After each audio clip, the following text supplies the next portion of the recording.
everybody, my name is the reader in the book Remains of the Three Kingdoms. Chapter 1, Trouble in the Vampire. Long ago, the Han family entered all of China into one empire. For 400 years, people lived peacefully. But in the year 168, things began to change. There was a new ruler, Emperor Ling. He was just 12 years old, and court officials took an advantage of this. They exercised power and made themselves richer than a family suite across the land.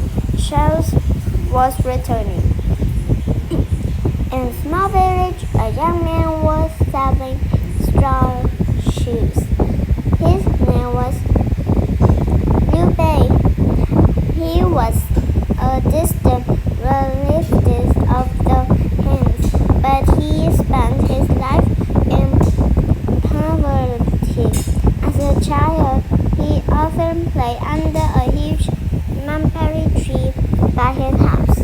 The tree's branches formed a dancer's canopy. It looked like the canopy on the emperor's carriage. Some people thought it was a sign. They believed Liu Bei was destined for greatness. But now he was 28 years old and supporting his elderly mother. I haven't sold a pair of shoes in days, Liu Bei thought, and we have almost no food. A woman stopped to look at the shoes. Liu Bei jumped to his feet. Good morning. Would you like to buy? No, thank you. The woman walked away. Liu Bei sat down inside. In another village, a man named Zhang Zhu was hungry and angry. He took a walk in the mountains to clear his mind. An old man approached him. They talked for a bit. Then the man gave him a book, The Peaceful Way for the Future. It will help you, the man said. But remember, you must always practice compassion. Otherwise, bad things will happen to you. The old man wishes. Zhang Zhu opened the book and gasped. This book is filled with magic spells. He studied the book.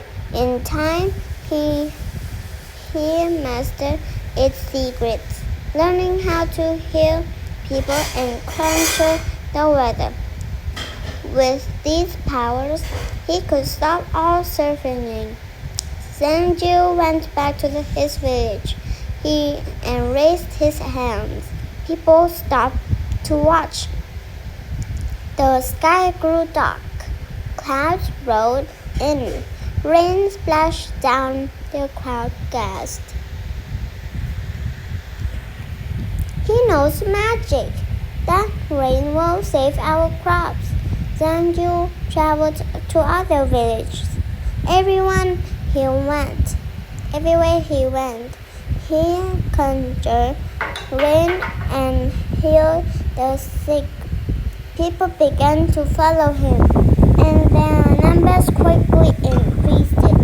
This new power twisted Zhang Zhu's mind. He forgot about the old man's warning. He turned his back on compassion and focused on power instead.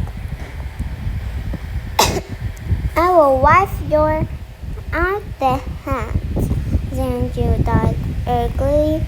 I will rule over everyone. He turned his follows into an army. They wore yellow turbans under Zenju's command. They attacked soldiers.